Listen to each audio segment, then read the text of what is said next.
সালমান শাহর ন্যায় বিচারে আশাবাদী মামা কুমকুম। বন্ধুত্ব থেকে পর্দায় নতুন ধারাবাহিক শাদি মোবারক।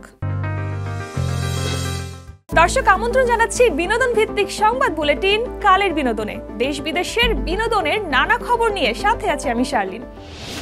বাংলা সিনেমার অমর নায়ক সালমান শাহ, যার মৃত্যুকে দীর্ঘদিন আত্মহত্যা বলা হয়েছে, কিন্তু 29 বছর পর সেই রহস্যে নয়া মোড়। আদালতের নির্দেশে এবার শুরু হচ্ছে হত্যা মামলা।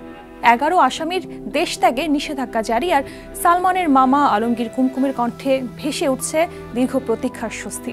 এটা আত্মহত্যা নয়, পরিকল্পিত হত্যাকাণ্ড।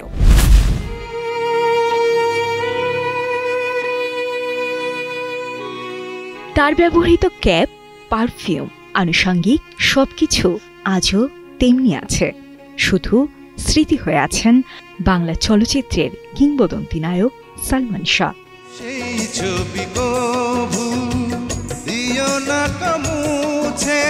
আদরের ভাগ্নের ছবি আর এসব আসবাবপত্র পরম যত্নে আঁকড়ে রেখেছেন সালমান শাহর মামা আলমগীর কুমকুম।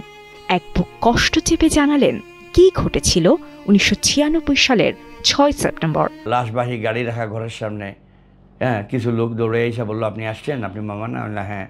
লাশ তাড়াতাড়ি নেওয়ার ব্যবস্থা করেন, পচে যাবে, গলে যাবে, দিছেন দেন। নিয়ে রওনা দিলাম। দেখেন, আল্লাহ ছাড় দেন, ছেড়ে দেন না। ওই দিন ওই মুহূর্তে লাশ রওনা দেওয়ার পরে আমি আল্লাহর কসম করে বলছি, আমি স্বামীরার খুঁজে গেছি এবং স্বামীরার সাক্ষাৎও পেয়েছি। পাশের রুমে গেলাম, অনেক মহিলার মাঝখানে সেও বসা, পিঙ্ক কালার একটা গোলাপি ইস্ত্রি করা কাপড় পরা, ঠোঁটে হালকা লিপস্টিক দেওয়া, মাথায় এক কাপড় দেওয়া। হ্যাঁ মামা আসছেন? বললাম হ্যাঁ আমি আসছি। তোমার স্বামীকে দাফন করব, শেষ বিদায় দিতে তুমি যাবা, গেলে আমার সাথে চলো, কালকে আবার আমি নিয়ে এসে পৌঁছায় দেব। ও সে কিছু বলার আগে পাশে যেসব মহিলা ছিল, না সে যাবে না, বাস আমি চলে আসলাম। সালমান শাহ মৃত্যুর 29 বছর পর আদালতের নির্দেশে হত্যা মামলা গ্রহণ করার সুবাদে নতুন করে ন্যায় বিচার পাওয়ার স্বপ্ন দেখছেন সালমান শাহর পরিবার ও তার ভক্তরা। এই মামলার 4 নম্বর আসামি খলনায়ক ডনের বিরুদ্ধে অভিযোগ করে ক্ষণজন্মাই নায়কের মামা আলমগীর কুমকুম বলেন, ডন কখনোই সালমান শাহর বন্ধু ছিলেন না। ডনকে সালমান শাহ ইমন রাখছিল তার কেয়ারটেকার হিসাবে। হ্যাঁ, কাপড়টা আগায়ে দে, বুতামটা লাগায়ে দে, জুতার ফিতাটা পরায়ে দে, হ্যাঁ এইটা আস্তে আস্তে সে এখন বন্ধুত্ব দাবি করে। আরে বেটা, তুই যদি বন্ধু হইলি তে সালমান শাহর দাফনের সময় আসলি না কেন, জানাজায় আসলি না কেন? সে টিভিতে ইন্টারভিউ দিছে, সে নাকি হরতালের জন্য আসতে পারে নাই। আরে বেটা, চ্যালেঞ্জ ছুড়ে মারলাম, শুক্রবারে দাফন করছি সালমান শাহকে। বাংলার ইতিহাসে কোনোদিন জুম্মাবারে হরতাল হয় নাই। সালমান শাহ হত্যা মামলার প্রধান আসামি সামিরা হকের বিরুদ্ধে শুরু থেকেই নানান অভিযোগ ও ক্ষোভ ছিল তার পরিবারের। দেশের প্রচলিত আইন মতে সালমানের মৃতদেহ নিয়ে সামিরার কর্মকাণ্ড নিয়েও প্রশ্ন তোলেন আলমগীর কুমকুম। সামিরা বলছে সে নাকি বটিদা দিয়ে এই রশি কেটে সালমান শাহকে নামাইছে। গায়ে তেল মালিশ করা হইল কেন? সে শরীর নাকি গরম করার চেষ্টা করছে। ওনারা ডিবির মানুষ, ওনারা মাপজুক করছেন, এইখানে কাটা ছিল, এইখান থেকে রশিটা মাপে ওনারা নিজেই বলতেছেন আমার সামনে যে সালমান শাহ যতটুকু লম্বা, এই লম্বার মধ্যে তো এটা পড়ে না, এটা হয় না। তবে এত বছর পর ন্যায় বিচার পাবেন বলে আশাবাদী সালমানের মামা। তিনি বলেন, সালমানকে যে পরিকল্পিতভাবে হত্যা করা হয়েছে সেটার পর্যাপ্ত প্রমাণ আছে তাদের কাছে। First postmortem, second postmortem Sylhet, 2টার রিপোর্ট আমি আমেরিকায় নিয়ে যেয়ে বেলভিউ হসপিটালের যে ফরেন্সিক ডিপার্টমেন্ট আছে তাদেরকে আমি দেখাইছি, বুঝছেন? 2টা তারা পর্যালোচনা করে বলছে impossible, it's not a hanging, it's not a hanging. ফ্যানে ঝুললে পরে যেসব সিমটম থাকে কোনো রিপোর্টে এইরকম সিমটম নাই। জীবনের শেষ বেলায় এসে আদরের ভাগ্নের মৃত্যু রহস্যের কিনারা পাবেন কিনা সেটা সময় বলে দেবে। তবে আলমগীর কুমকুমের দাবি, সালমান শাহ হত্যা মামলায় ন্যায্য বিচারের জন্য সাক্ষ্য প্রমাণ শুধু পরিবার নয়, তার অগণিত ভক্তরাই দেবে। অপেক্ষা শুধু সময়ের। ইনভেস্টিগেশনে ইনশাল্লাহ হাজার হাজার, লাখ বলবো না, হাজার হাজার সালমান শাহ ভক্ত, সালমান শাহ প্রেমী এরা সাহায্য করবে। সাজিয়া ইসলাম, কালের কণ্ঠ। বন্ধুত্ব, প্রেম আর জীবনের টানাপোড়েন, এই তিন অনুভূতির মিশেলে তৈরি নতুন ধারাবাহিক শাদি মোবারক। মোশাররফ করিম, শামীম জামান ও খ ম হাসান সহ জনপ্রিয় তারকাদের প্রাণবন্ত অভিনয়ে নির্মিত এই নাটকটি বর্তমানে প্রচারিত হচ্ছে একটি বেসরকারি টেলিভিশনে। শুটিং সেট থেকে এসে বিস্তারিত জানাচ্ছেন জাকির আহমেদ। কেনা কইছো তোমার বিয়ে হইব না? আমি নিজে তো কইছি তোমারে, কইলে তো আর হইল না, আমার তো বুঝতে হইব বাড়ি গেলে কি হইব না হইব। আব্বাই তুমি যে লইয়া গেছো, আব্বাই কি করছে? অপমান করছো আরে না? কথায় আছে প্রথমে দর্শনধারী পরে গুণ বিচারী, আর বিষয়টি এখন শুধু মেয়েদের বেলায় প্রযোজ্য নয়, পারিবারিক জীবনের প্রভাব পড়েছে ছেলেদের উপরেও। সম্প্রতি এই বিষয়কে উপজীব্য করে পুবাইলে নির্মিত হচ্ছে ধারাবাহিক নাটক শাদি মোবারক, যার বিভিন্ন চরিত্রে অভিনয় করেছেন মোশাররফ করিম, শামীম জামান, খ ম হাসান সহ আরও অনেকেই। বাংলা নাটকের সবসময় আলাদা একটা দর্শক আছে। গল্প ভালো হলে দর্শক সেটা গ্রহণ করবে, এমনটা জানান অভিনেতা মোশাররফ করিম ও শামীম জামান। শাদি মোবারকের নাটকের অভিজ্ঞতা চমৎকার, কিন্তু অ্যাকচুয়ালি গল্পে যা আছে গাল ভরা নাম শাদি মোবারক, কিন্তু শাদিটাই এখানে যন্ত্রণা। আসলে বিয়েটা নিয়েই আসলে নানান যন্ত্রণা। পরিবারের এক ছেলে, মেজো ছেলে আমি, তো সে বড় ভাইয়ের আগে বিয়ে করে ফেলে গোপনে। নাটকের কিন্তু একটা আলাদা দর্শক আছে, আপনি যত যাই বলেন যে ওটিটি বা সিনেমা, এর বাইরেও নাটকের একটা দর্শক আছে সবসময়। আমরা অনেক বছর নাটক করি, এই দর্শকগুলো আমাদেরকে সবসময় আসলে পৃষ্ঠপোষকতা করে, দেখে আমাদের নাটক। সেই হিসাবে মনে করি যে এটার একটা হচ্ছে গল্প, কন্টেন্ট ডিফারেন্ট, পাশাপাশি মেকিং, আর্টিস্ট সব কিছু মিলেই আমার মনে হয় যে দর্শক এই কারণেই দেখে। সময়ের সাথে পাল্টেছে গল্প বলার ধরন, আর ক্রমশ হারিয়ে যাচ্ছে ধারাবাহিক নাটকের গল্প। আর সেই সব দিক থেকে শাদি মোবারক নাটকটি একটু ভিন্ন বলে দাবি করেন অভিনেত্রী রুবেনা রেজা জুই ও মিম চৌধুরী। শাদি মোবারক গল্পটা আসলে যেহেতু বিয়ে নিয়ে, এবং ভাইয়ের বিয়ে বারবার হচ্ছে, ভেঙে যাচ্ছে, হতে গিয়ে এইসব নিয়ে যেহেতু মানে হয় এরকম ফ্যামিলির মধ্যে এরকম ঘটনা অনেকের পরিবারেই থাকে যে বিয়ে নিয়ে নানান ধরনের জটিলতা তৈরি হয়। তো এই জটিলতাকে ঘিরে নানান মজার ঘটনা আছে, কষ্টের, না পাওয়ার অনেক কিছুর সংমিশ্রণের গল্পটা। শাদি মোবারকের রেসপন্স আমি অনেক ভালো পাচ্ছি। নাম ধরে ধরে মানুষ আমাকে বলছে যে কাজটা ভালো হচ্ছে, আমরা কষ্ট করে কাজটা করছি, গল্পটা ইন্টারেস্টিং, এবং যেহেতু মেকিংটা খুব সুন্দর সেজন্য হয়তো বা দর্শকের খুব ভালো লাগছে, এবং আমরা খুবই হ্যাপি যে এত কষ্ট করে কাজ করার পরে দর্শক এত বেশি এনজয় করছে কাজটাকে। নাটকটিতে অভিনয়ের পাশাপাশি এর পরিচালনার চেয়ারেও ছিলেন শামীম জামান, আর রচনা করেছেন আহমেদ শাহাবুদ্দিন। তবে প্রযোজক মনে করেন এই ধরনের গল্প নাটকের মধ্য দিয়ে উঠে আসা প্রয়োজন। আমরা অলরেডি দেখতেছি যে দর্শকরা খুব পজিটিভলি রেসপন্স করছে শাদি মোবারক নাটক নিয়ে, এবং দেখেন দেশের সিচুয়েশন তো আসলে স্টেবল না, এই আনস্টেবল সিচুয়েশনও দর্শক কিন্তু খুব ভালোভাবেই আমাদের শাদি মোবারক নাটককে অ্যাকসেপ্ট করে নিছেন, এবং হিউজ ভিউ হচ্ছে। দর্শকদের কমেন্ট দেখলে বোঝা যাচ্ছে যে দর্শকরা এই নাটকটা অসংখ্য পর্ব দেখতে চান। এবং আমি জানি না চ্যানেল কর্তৃপক্ষ থেকেও আমি যতটুকু ফিডব্যাক পেয়েছি যে তারা মোটামুটি পজিটিভ রেসপন্স পেয়েছেন সব দিক থেকে। সো আশা করছি শাদি মোবারক নাটকটা এটা দীর্ঘ থেকে দীর্ঘতর হবে। সাধারণ মানুষের জীবনের হাসি কান্দার গল্প নিয়েই সাজানো হয়েছে এই ধারাবাহিকের গল্প, যেটি প্রচার চলছে একটি বেসরকারি টেলিভিশনে। দর্শক, এই মুহূর্তে নিয়ে নিচ্ছি ছোট্ট একটি বিরতি। ফিরে এসে জানবো কানাডার পর এবার গান নিয়ে দক্ষিণ কোরিয়ায় মিলা ইসলাম। কোক স্টুডিও বাংলায় তানজিদ তুহিন।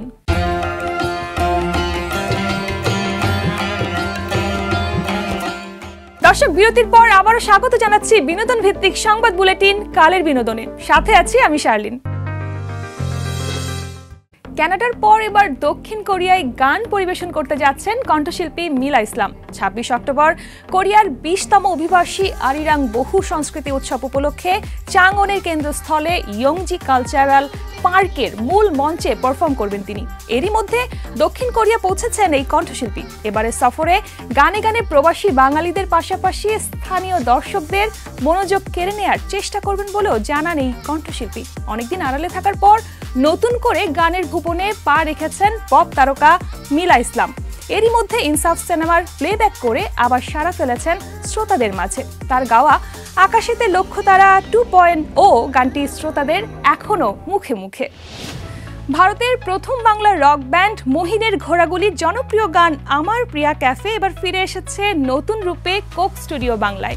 গানটিতে কণ্ঠ দিয়েছেন তানজিদ তুহিন, সঙ্গে রয়েছেন ব্রাজিলের লিভিয়া মাতোস ও পশ্চিমবঙ্গের গৌরব চ্যাটার্জি।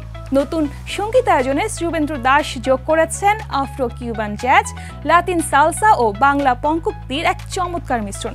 মূল গানের স্রষ্টা ছিলেন গৌতম চট্টোপাধ্যায়, যিনি এটি লিখেছিলেন এডি পামিয়েরির ক্যাফে অবলম্বনে। কোক স্টুডিও বাংলার তৃতীয় সিজনের 7ম গান হিসেবে প্রকাশিত ক্যাফে ইতিমধ্যেই ইউটিউবে ঝড় তুলেছে। মাত্র 18 ঘন্টায় ভিউ ছাড়িয়েছে 3,11,000। দর্শক, সময় হলো আরও একটা ছোট্ট বিরতির। ফিরে এসে জানবো মঞ্চে ফের জীবনের গল্প জবি ছাত্রদের তর্পণ বাহকেরা।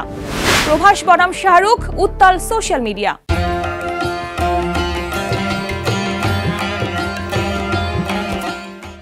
দর্শক, বিরতির পর আবারও স্বাগত জানাচ্ছি বিনোদন ভিত্তিক সংবাদ বুলেটিন কালের বিনোদনে। সাথে আছি আমি শার্লিন। বাংলাদেশের মঞ্চনাটক আবারও ফিরে পাচ্ছে দর্শকের ভালোবাসা। জগন্নাথ বিশ্ববিদ্যালয়ের শিক্ষার্থীদের পরিবেশনায় নাটক তর্পণ বাহকেরা সেই ধারাবাহিকতারই অংশ।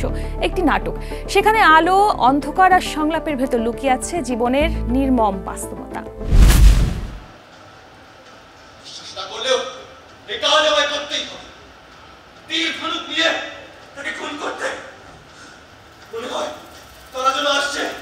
বাংলাদেশের নাট্যজগৎ দীর্ঘদিন ধরেই সমাজ, সংস্কৃতি ও মানুষের জীবনের গল্প বলছে মঞ্চে। সময়ের সঙ্গে পাল্লা দিয়ে এখন আবার জনপ্রিয় হয়ে উঠেছে মঞ্চনাটক। প্রতিদিন সন্ধ্যায় বিভিন্ন নাট্যদল নতুন নাটক নিয়ে হাজির হচ্ছে রাজধানীর নাট্যমঞ্চগুলোতে। ঠিক এমনই একটি নাটক তর্পণ বাহকেরা, যেটি মঞ্চায়ন করেছেন জগন্নাথ বিশ্ববিদ্যালয়ের ছাত্ররা। এটা একটা লম্বা জার্নি বলা যায়, বিশেষ করে যে যখন আমরা একটা নাটক মঞ্চায়ন করি তখন এটা আমাদের কাছে একটা সন্তানের মতো। তো একটা সন্তান যেমন দীর্ঘ সময় লালন করে তারপর মঞ্চে এই যে এভাবে একটা রূপ নেয় ভিন্নভাবে, তো এটা আমাদের কাছে একটা ওইরকম জিনিস। তো আমাদের একটা আবেগের জায়গা যখন আমরা মঞ্চায়ন করি। এবং সবশেষে বলতে গেলে যে যদি দর্শক পছন্দ করে, দর্শকের কাছে ভালো লাগে, তখন আমরা আসলে সার্থক। তো যদি দর্শক পছন্দ করে থাকেন তাহলে আমাদের কাছে অবশ্যই ভালো লাগবে এবং ভালো লেগেছে। তর্পণ বাহকেরা নাটকটি তৈরি করেছেন পারিবারিক হত্যাকাণ্ডের একটি গল্প নিয়ে, যেখানে পিতা তার কন্যাকে বলি দিচ্ছে, স্ত্রী তার স্বামীকে বা পুত্র তার মাকে হত্যা করছে। নাটকে আমরা দেখতে পাই যে হত্যা, প্রতিহিংসার বশবর্তী হয়ে হত্যায় মানুষ প্রণোদিত হচ্ছে এবং উদ্যমী হয়ে হত্যা করছে। এবং হত্যা যে কাউকে হত্যা নয়, নিজের মাকে হত্যা এবং তার পিতৃব্যকে হত্যা করছে।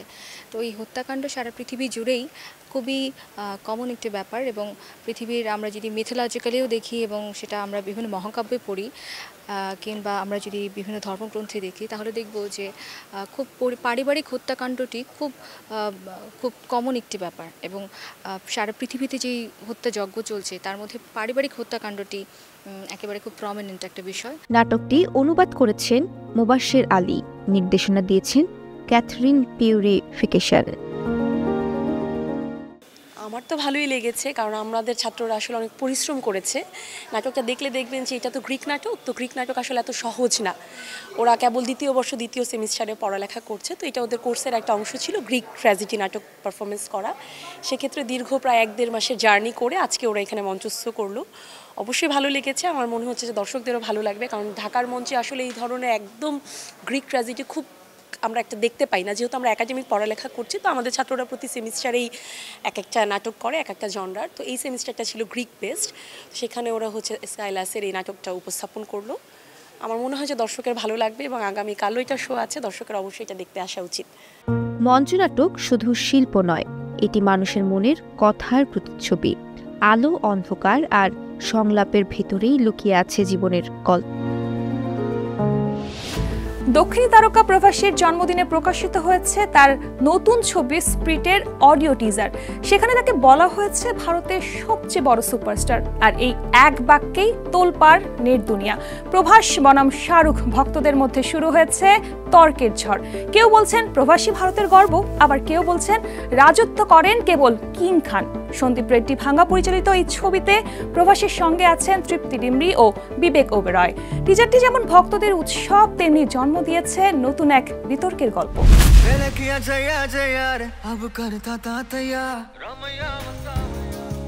ভারতের দক্ষিণী সিনেমার পোস্টার বয় প্রভাসের জন্মদিন মানেই ভক্তদের জন্য উৎসব।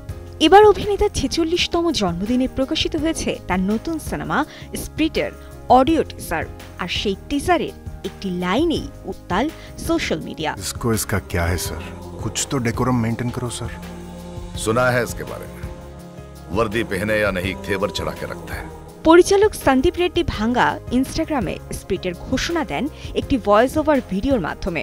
টিজারে প্রভাসকে বলা হয় ভারতের সবচেয়ে বড় সুপারস্টার। এই এক বাক্যেই যেন আগুন লেগেছে বলিউড বনাম টলিউড সমর্থকদের মধ্যে।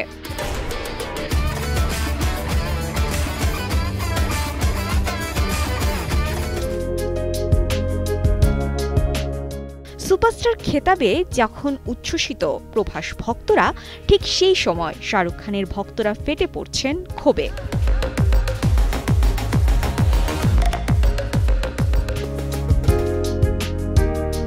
ভালো চেষ্টা, কিন্তু মুম্বাই থেকে মরক্কো পর্যন্ত রাজত্ব করেন একজনই, তিনি বাদশাহ শাহরুখ খান। উত্তরাধিকার পোস্টারে নয়, তৈরি হয় কয়েক দশকের ভালোবাসায়। এমন নানা মন্তব্যে প্রতিক্রিয়া জানান কিং খান ভক্তরা। পিছিয়ে নেই প্রভাস সমর্থকরাও। তাদের বক্তব্য, প্রভাসী ভারতের গর্ব, বাহুবলী থেকে আদি পুরুষ, এখন স্প্রিট সব ভাষায় দর্শকের কাছে তিনি আজ জাতীয় আইকন। স্প্রিটে প্রভাস একজন প্রাক্তন আইপিএস অফিসার এবং একাডেমি টপারের চরিত্রে অভিনয় করছেন, যেখানে আরও অভিনয় করছেন বিবেক ওবেরয়, প্রবীণ অভিনেত্রী কাঞ্চনা এবং নায়িকা হিসেবে থাকছেন তৃপ্তি ডিমরি। স্প্রিটের টিজার একদিকে ভক্তদের উপহার, অন্যদিকে এক নতুন বিতর্কের সূচনা। তবে শেষ পর্যন্ত কে ভারতের আসল বিগেস্ট সুপারস্টার তা ঠিক করবে বক্স অফিস, দর্শক আর সময়। সাজিয়া ইসলাম, কালের কণ্ঠ।